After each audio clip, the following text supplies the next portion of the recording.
Well, here we are. Beautiful day for a ride.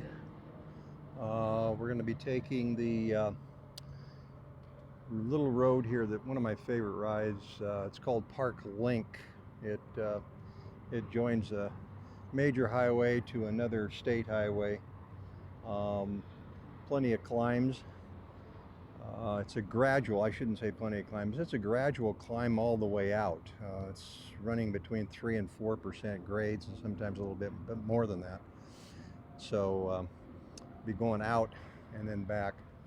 I don't know if you can see, but the mountains, the one with the strange peak in the distance is Picacho Peak. So we'll see you soon. Okay, here we are out on the Park Link. I didn't record the first 5 miles because it's not that scenic, mostly scrub, and it's kind of a floodplain out there, so we don't see a lot of saguaro cactus,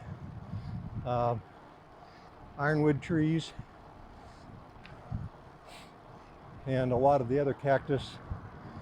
I don't know if you can see along the roadside some small purple flowers, part of the wildflowers that are starting to come out. Those are lupines. I think that's the right pronunciation.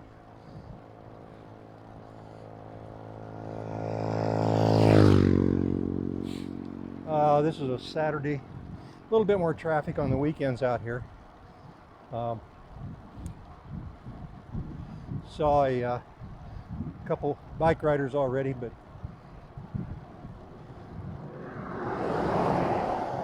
people out here are pretty courteous. They give you pretty much a full lane. So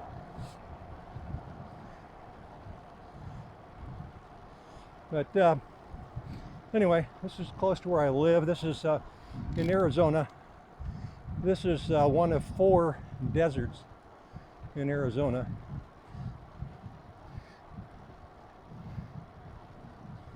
This is the Sonoran Desert, which is south and west of the state. Then you've got the Chihuahuan. I think that's the way you pronounce that, but that is the southeast desert in the state. You have the Painted Desert, which is in the north, and the Mojave, which is in the northwest. The Mojave Desert also runs into Nevada. I used to live up there, so I've lived in basically 2 deserts. So I decided to call myself Desert Dan for the lack of anything more creative.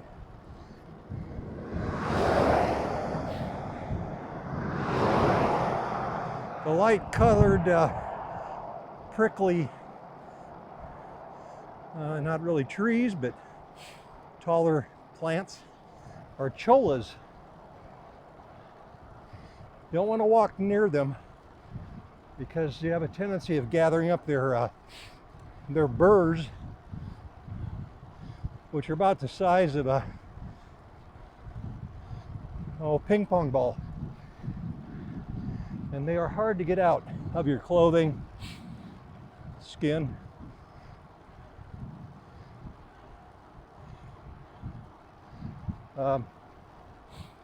There's a variety of cactus out here. The bushes that you see, I believe those are mostly creosote.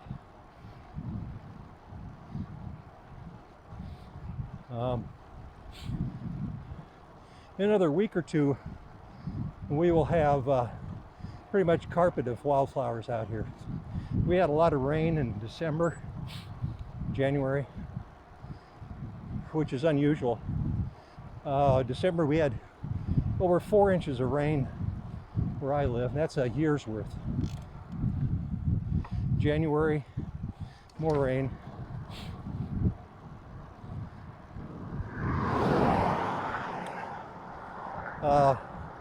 Last Monday, we had about 2 inches of pea-sized hail that fell where I lived. It was never seen anything white, but streets were covered, cars were covered, rooftops.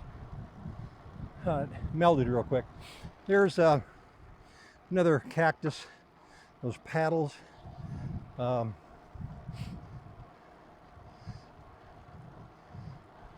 Those flower, well, all cactus flowers out here, but those have some really beautiful colored flowers on them. There's a barrel cactus. I didn't want to turn and let you see that. It's a barrel.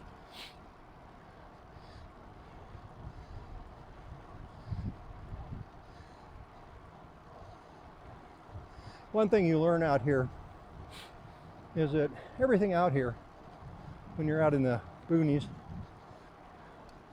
is either going to bite you or stick you. This is the home to about a dozen varieties of the rattlesnake. I've seen them out here when I've been riding. So you do have to be aware. This is a little early for them to be out. The nights have been cool, so they're still hibernating somewhere. But in a few weeks, like I say, you have to be aware. I've seen rattlesnakes on the road. They like to get on the road in the morning to get warmed up. And I've seen them well over 6 foot.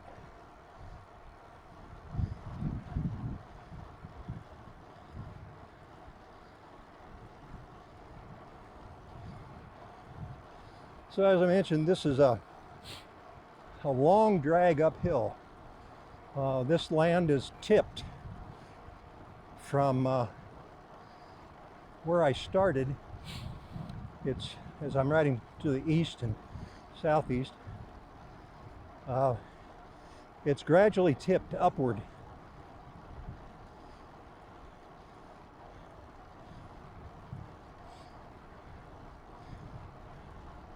There's a lot of mountain ranges out here. About 20 miles to my right is a snow-capped mountain.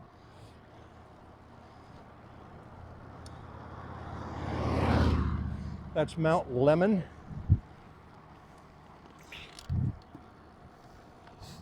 And it will be snow for several months during the winter. Anytime we have any moisture coming across the lower part of the state this time of year, they'll have snow up there.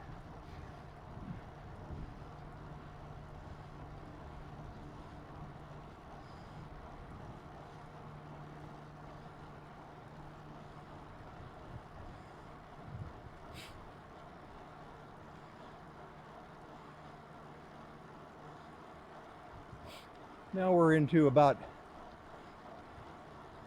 5% to 6% on the grade here.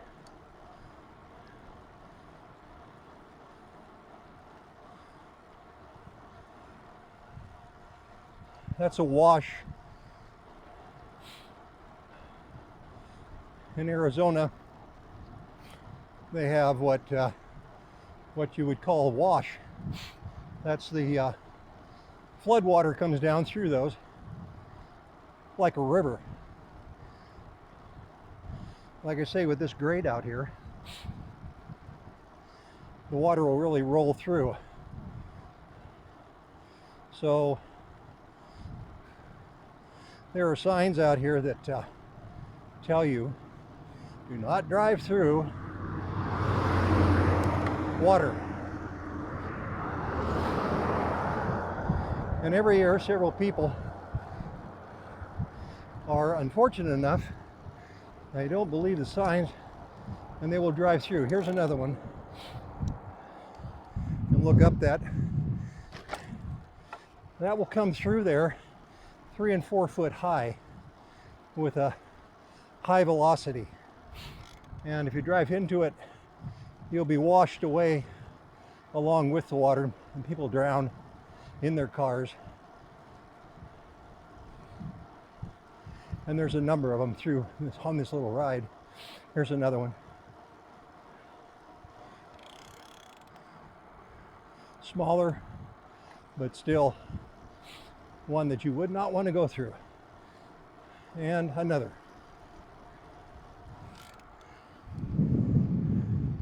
The trees that are kind of snaggly looking, those are ironwood trees. Later on, they'll have the prettiest light purple flowers. The other tree that is out here that is in abundance is the Palo Verde, and it has its flowers before the ironwood does, and they are a bright yellow, and they'll last a couple weeks. It'll all drop, and then the ironwood flowers.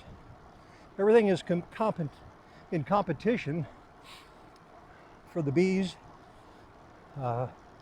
birds, and so on.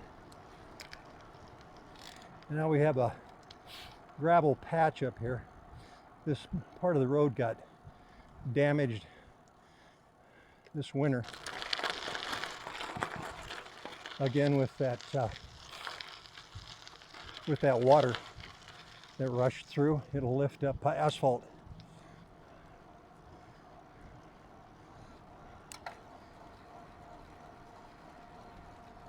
More saguaros.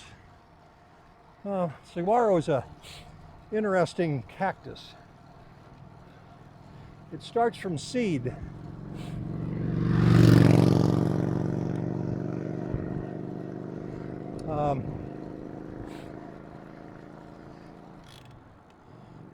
And generally, anything that it starts next to, like another shrub, small tree, or whatever, it'll eventually kill it, because the saguaro cactus does not have a deep root structure. It spreads out along the just underneath the surface. It takes all the moisture. The saguaro, like I say, starts out from seed. As it grows very, very slowly. That one, the shorty, about 2.5 feet high, all yellow and orange flowers close to the ground.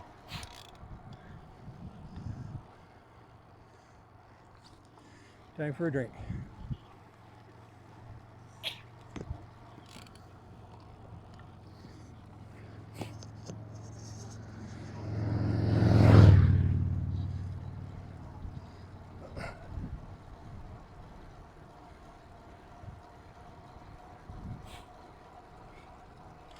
I hope the video today is better than the last one I did. I tried to lay the camera back a little bit so you're not just looking at my arms and the front tire and the road 20 foot in front of me.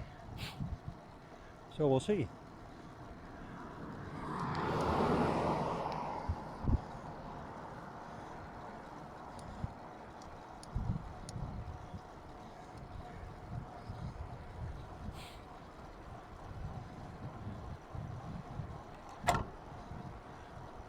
There's a dip and another wash.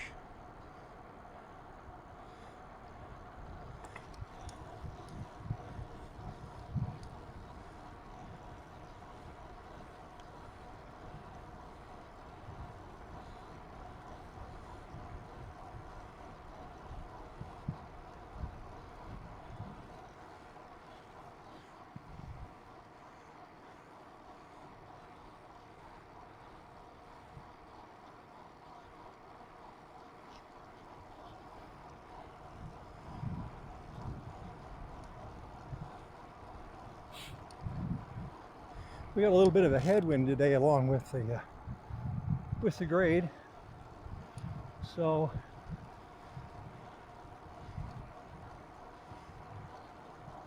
even with the motor turned on. You know, we're rolling 17, 18. That don't let anybody tell you that you don't get a workout on an e-bike, because you do.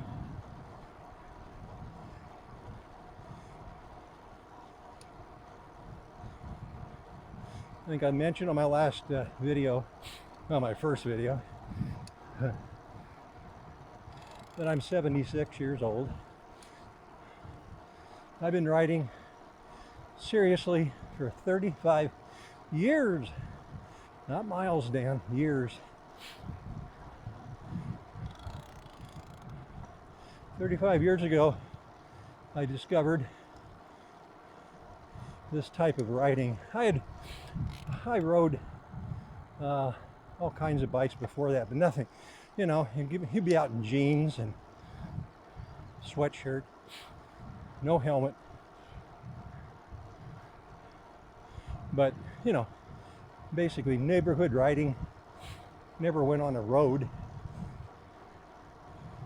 But, when I was, this has been 36 years, when I was 40, I decided I had enough of sitting around. So I started riding. And joined a club.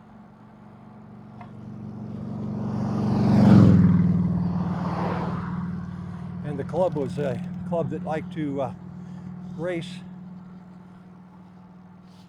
So I thought I'd take that up too, and I did. Did a lot of training. We raced in the summertime almost every weekend. We did time trials in between, just local stuff.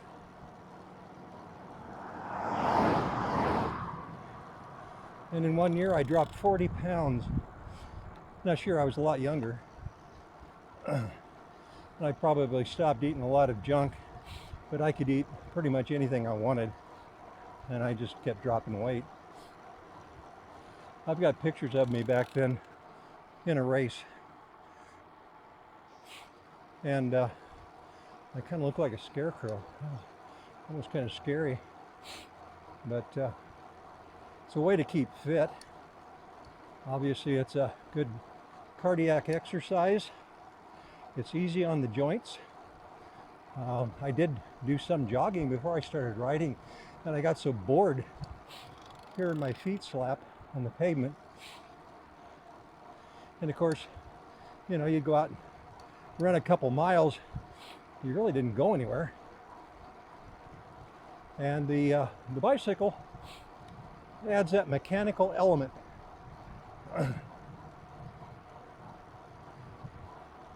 You get to maintain it, but it takes you places that obviously you never could run unless you were in a marathon. But I can go out for an hour and a half, 2 hours, get a good workout, feel great. It's a mood enhancer. There's a lot of chemicals that are released on any kind of aerobic type exercising. You know, endorphins and adrenaline, all these things that make you feel good.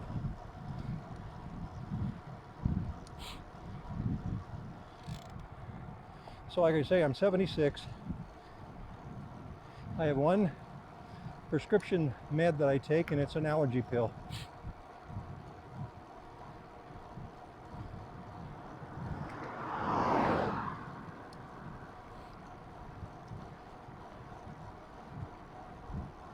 Other people my age, they're on blood pressure meds.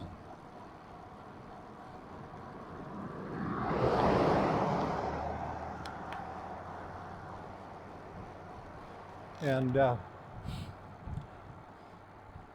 sleeping pills, you name it. You go out and ride, you don't have any trouble sleeping that night. Like I said in the first video, because of the weather here in December, And obviously we took off for Christmas, made a trip. But the weather in the Christmas trip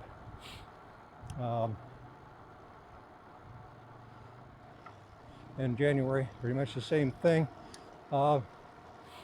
Reduced the amount of riding I was doing, and I can feel it. Definitely can feel it. I gained some weight.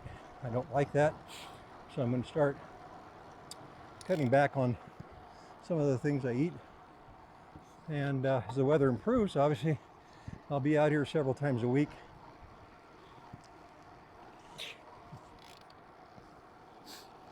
A lot of people my age will start having trouble with joints. My wife had 2 knee replacements,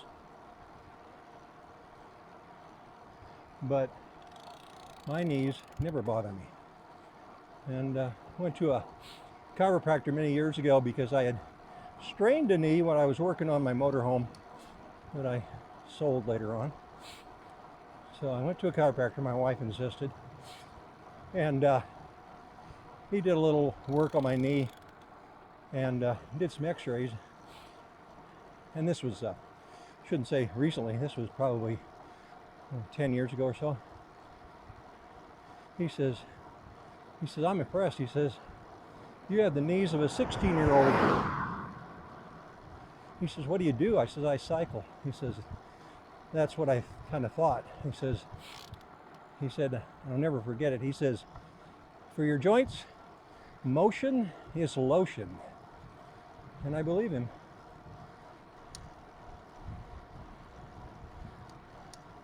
Okay, I'm about ready to stop the video before the battery runs out. I appreciate you being with me today. A shout out to my English buddy in Spain, and I appreciate his comments. My sons now are going to start looking at them, so that didn't give me much room. Okay, we'll see you on the next one. Bye.